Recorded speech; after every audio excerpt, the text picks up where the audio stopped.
I made a joke that I think Maslow's hierarchy is fake, but I actually think it is like an incredibly destructive idea. I think that because this idea that spirituality can only be achieved once you have all your material needs met is, first of all, not true. And second of all, it's very unchristian. So I'll give the sort of the secular based take, and then I'll give you the Christian take.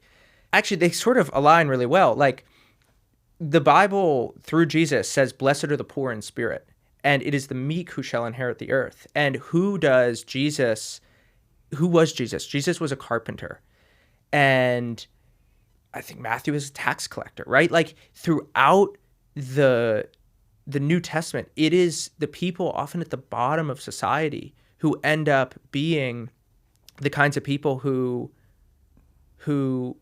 do the miraculous things in the story of Jesus. I mean, even I was reading Luke 2 yesterday, and it is the shepherds who find out that there's going to be a sign that Jesus will be delivered. And who are the shepherds? They're sort of like modern day truck drivers. They're very sort of nomadic. They're sort of normal people. And it's just sort of a normal job. Like, they're not like the kings of the earth and all that. And what I think is so unbelievably destructive about Maslow's hierarchy is this idea that you would need all of this material prosperity before you can even ascend to the spiritual realm. As someone that's, I would consider a prolific creative, an entrepreneur, you make this shift about connecting with the spirit. Like, how has that manifested in your worldly pursuits?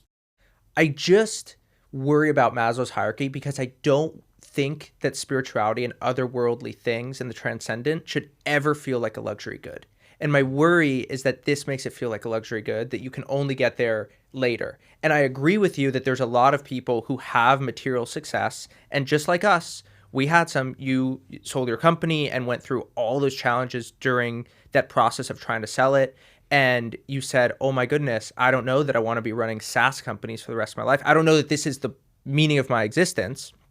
And we have a lot of friends in our social circles who are very similar. I also achieved a lot of worldly success. And I was like, what I've realized and seen with a lot of people is it's not the come up that gets people. It is the moment after the achievement where then they feel the despair. You see it with Olympians who win their gold medal and all of a sudden they feel hopelessness. You see it with people who sell their companies and all of a sudden they feel directionless.